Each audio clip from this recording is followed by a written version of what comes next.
ಸರ್ಕಾರದ ನೋಟಿಸ್ಗೆ ಉತ್ತರ ನೀಡಲ್ಲ ಅಂತ ಬೆಳಗಾವಿ ಮೇಯರ್ ಮಂದಾ ಬಾಳೆಕುಂದ್ರಿ ಹೇಳಿದ್ದಾರೆ.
ಈ ಬಗ್ಗೆ ಮಾಹಿತಿ ಪಡೆಯೋಣ. ನಮ್ಮ ಪ್ರತಿನಿಧಿ ಶ್ರೀನಾಥ್ ಜೋಶಿ ಈಗ ದೂರವಾಣಿ ಸಂಪರ್ಕದಲ್ಲಿದ್ದಾರೆ.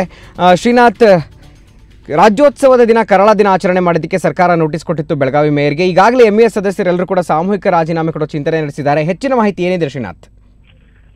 ಗುರುಪ್ರಸಾದ್, ಇವತ್ತು ಮಧ್ಯಾಹ್ನ ಈಗಾಗಲೇ ಒಂದು ಕ್ಷಣದ ಮೊದಲು ಸದಸ್ಯರಾದಂತಹ ಸಂಭಾಜಿರಾವ್ ಪಾಟೀಲ್ ಮತ್ತು ಗೌರೀಶ್ ಕಂಬಾರ್ ಅಂತ ಹೇಳೋ ಇಬ್ರು ರಾಜೀನಾಮೆ ಸಲ್ಲಿಸಿದ್ರು. ಈ ಸಂದರ್ಭದಲ್ಲಿ ಸರ್ಕಾರ ಮುಖ್ಯವಾಗಿ ಇವರಿಗೆ ಏನ್ ಕೇಳಿದ್ರೆ ನಾಡದ್ರೋಹದಂತ ಕೆಲಸ ಮಾಡ್ತಾ ಇದ್ದೀರಿ, ಮತ್ತೆ ಒಂದು ಭಾಷೆಯ ಗುಂಪನ್ನ ಮಾಡ್ಕೊಂಡು ನೀವು ಕೆಲವು ಚಟುವಟಿಕೆಗಳಲ್ಲಿ ತೊಡಗಿದಿರಿ, ಮತ್ತೆ ಕಳೆದ ಈ ಒಂದು ಪಾಲಿಕೆ ಅವಧಿಯಲ್ಲಿ ಸರಿಯಾಗಿ ಸೂಕ್ತ ಸಮಯದಲ್ಲಿ ಸಭೆ ನಡೆಸಬೇಕಿತ್ತು, ಇದನ್ನ ನಡೆಸಿಲ್ಲ, ಯಾಕೆ ಅಂತ ಕಾರಣ ಕೇಳಿ ನೋಟಿಸ್ ಕೊಟ್ಟಿತ್ತು. ಈ ನೋಟಿಸ್ಗೆ ಇವರು ಇದುವರೆಗೂ ಉತ್ತರ ಕೊಟ್ಟಿರ್ಲಿಲ್ಲ. ಇವತ್ತು ಬೆಳಿಗ್ಗೆ ಆರಂಭದಲ್ಲಿ ಮೇಯರ್ ಏನಂದ್ರು ಕೇಳಿದ್ರೆ, ನಾನು ಚರ್ಚಿಸಿ ಉತ್ತರ ಕೊಡ್ತೇನೆ ಅಂತಂದ್ರು. ಆದ್ರೆ ಈಗ ಒಂದು ಕ್ಷಣದ ಮುಂಚಿತವಾಗಿ ಮತ್ತೊಂದು ಹೇಳಿಕೆ ಕೊಟ್ಟಿದ್ದಾರೆ. ಏನು ಕೇಳಿದ್ರೆ, ನಾನು ನೋಟಿಸ್ಗೆ ಉತ್ತರ ಕೊಡೋದಿಲ್ಲ, ಬದಲಾಗಿ ನಾವೆಲ್ಲರೂ ಚರ್ಚೆ ಮಾಡಿ ನಾಳೆ ಚರ್ಚೆಗೆ ಬಂದ ನಂತರ, ಚರ್ಚೆ ಆದ ನಂತರ ರಾಜೀನಾಮೆಯನ್ನ ಕೊಡ್ತೀವಿ, ಎಲ್ಲರೂ ಎಲ್ಲಾ ಮರಾಠಿ ಸದಸ್ಯರು ಕೂಡ ರಾಜೀನಾಮೆ ಕೊಡ್ತೀವಿ ಅಂತ ಹೇಳುವಂತ ಹೇಳಿಕೆಯನ್ನ ಕೊಟ್ಟಿದ್ದಾರೆ. ಗುರುಪ್ರಸಾದ್, ಓಕೆ, ಭಾಷಾ ಸಮಸ್ಯೆ, ಗಡಿ ಸಮಸ್ಯೆ ಹೆಚ್ಚಾಗಿರುವಂತ ಅಂತ ಒಂದು ಬೆಳಗಾವಿ ಏರಿಯಾದಲ್ಲಿ ಈಗ ಒಂದು ಈ ತರಿ ಸಮಸ್ಯೆ ಸೃಷ್ಟಿಯಾಗಿರೋದು, ಮತ್ತೆ ಬೆಳಗಾವಿ ಮಹಾನಗರ ಪಾಲಿಕೆನ ಸೂಪರ್ ಸೀಡ್ ಮಾಡಬಹುದು ಅನ್ನೋ ಒಂದು ಸಂಶಯ ಇತ್ತು ಸರ್ಕಾರ ಮಾಡುತ್ತೆ ಅಂತ. ಸೊ ಹೀಗಾಗಿ MES ನ ಸದಸ್ಯರೆಲ್ಲರೂ ಜಾರ್ಕೊಳ್ಳುವಂತ ಪ್ರಯತ್ನ, ಅದರಿಂದ ಸದಸ್ಯತ್ವದಿಂದ ದೂರ ಆಗೋ ಪ್ರಯತ್ನ ಮಾಡ್ತಾ ಇದ್ದಾರೆ. ಇದ್ರ ಬಗ್ಗೆ ಏನ್ ಹೇಳ್ತಾರೆ? ಇದ್ರ ಬಗ್ಗೆ ಕೇಳಿದ್ರೆ ಅವರಲ್ಲಿ ಉತ್ತರ ಯಾವುದೂ ಇಲ್ಲ. ನಾವು ಸದಸ್ಯತ್ವವನ್ನ ನುಣುಚಿಕೊಳ್ಳೋದಕ್ಕೆ, ಸರ್ಕಾರದ ಈ ಒಂದು ಪಾಶದಿಂದ ನುಣುಚಿಕೊಳ್ಳೋದಕ್ಕೆ ನೀವು ಈ ರೀತಿ ಮಾಡ್ತಾ ಇದ್ದೀರಾ ಅಂತ ಕೇಳಿದ್ರೆ, ಆ ರೀತಿ ಏನಿಲ್ಲ. ನಮ್ಮನ್ನ ಮಲತಾಯಿ ಮಕ್ಕಳಂತೆ ಕರ್ನಾಟಕ ಸರ್ಕಾರ ನೋಡ್ಕೋತಾ ಇದೆ, ಮಲತಾಯಿ ಮಕ್ಕಳ ಹಾಗೆ ನೋಡ್ತಾ ಇದ್ದಾರೆ. ಆದ್ರಿಂದ ನಾವು ಇಲ್ಲಿ ಇದ್ರೂ ಒಂದೇ ಬಿಟ್ರು ಒಂದೇ, ಆ ರೀತಿಯಾಗಿ ನಮ್ಮನ್ನ ನೋಡ್ತಾ ಇದ್ದಾರೆ. ಆ ಕಾರಣಕ್ಕಾಗಿ ನಾವು ರಾಜೀನಾಮೆ ಕೊಡ್ತೇವೆ ಅಂತ ಹೇಳುವಂತ ಒಂದು ಮಾತನ್ನ ಮರಾಠಿಗರು ಹೇಳ್ತಾ ಇದ್ದಾರೆ. ಆದ್ರೆ ಇದು ಎಲ್ಲ ಒಂದು ಕಡೆ ಮೇಲ್ನೋಟಕ್ಕೆ ಈ ರೀತಿ ಹೇಳ್ತಾ ಇದ್ದಾರೆ ಅಂತ ಹೇಳೋದ್ರು ಕೂಡ ಸಾರ್ವಜನಿಕ ವಲಯದಲ್ಲಿ ಗೊತ್ತಾಗ್ತಾ ಇದೆ. ಯಾಕೆ ಕೇಳಿದ್ರೆ, ಇವತ್ತಿಲ್ಲ ಸೂಪರ್ ಸೀಡ್ ಆಗಿ ನಾವು ಹೋಗೋಕ್ಕಿಂತಲೂ ನಾವೇ ರಾಜೀನಾಮೆ ಕೊಡೋಣ ಅಂತ ಹೇಳೋ ತತ್ವಕ್ಕೆ ಮರಾಠಿ ಸದಸ್ಯರು ಇವತ್ತು ಬಂದಿದ್ದಾರೆ ಅಂತ ನಾವು ಹೇಳ್ಬೋದು.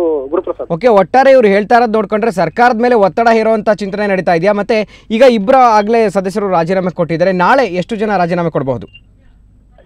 ಇವತ್ತು ಇಬ್ರು ಕೊಟ್ಟಿದ್ದಾರೆ. ಇಬ್ರು ಕೊಟ್ಟರಲ್ಲಿ ಸಂಭಾಜಿ ಪಾಟೀಲ್, ಇವರು ಮರಾಠಿ ಗುಂಪಿನ ನಾಯಕರು. ಈಗ ನಾಳೆ ಅವರು ಬಹುತೇಕ 28 ಸದಸ್ಯರಿದ್ದಾರೆ. 28 ಸದಸ್ಯರಲ್ಲಿ ಮೇಯರ್ ಮತ್ತೆ ಅವರ ಮರಾಠಿ ವಲಯದಲ್ಲಿ ಮಾತುಕತೆ ಕೇಳಿ ಬರೋದೇನಂತಂದ್ರೆ, ಎಲ್ಲರೂ ಚರ್ಚೆ ಮಾಡಿ ಭಾಗಶಃ ನಾಳೆ ಎಲ್ಲರೂ ರಾಜೀನಾಮೆ ಕೊಡಬಹುದು ಅಂತ ಒಂದು ಮೂಲದಿಂದ ನಮಗೆ ಗೊತ್ತಾಗ್ತಾ ಇದೆ. ಆದ್ರೆ ಇದು ಇನ್ನೊಂದು ಕಡೆಗೆ ನೋಡಿದ್ರೆ ಸರ್ಕಾರಕ್ಕೆ ಒತ್ತಡ ತಂತ್ರ ಹಾಕ್ತಾರೋ ಅಥವಾ ಸರ್ಕಾರದ ಆ ಒಂದು ಪಾಶದಿಂದ ತಪ್ಪಿಸ್ಕೊಳ್ಳೋದಕ್ಕೆ ಹೀಗೆ ಮಾಡ್ತಾ ಇದಾರೋ ಅಂತ ಹೇಳೋದು ಇನ್ನು ಜಿಜ್ಞಾಸೆಗೆ ಕಾರಣ ಆಗಿದೆ. ಗುರುಪ್ರಸಾದ್, ಓಕೆ, ಧನ್ಯವಾದ ಶ್ರೀನಾಥ್ ತಮ್ಮೆಲ್ಲ ಮಾಹಿತಿಗೆ.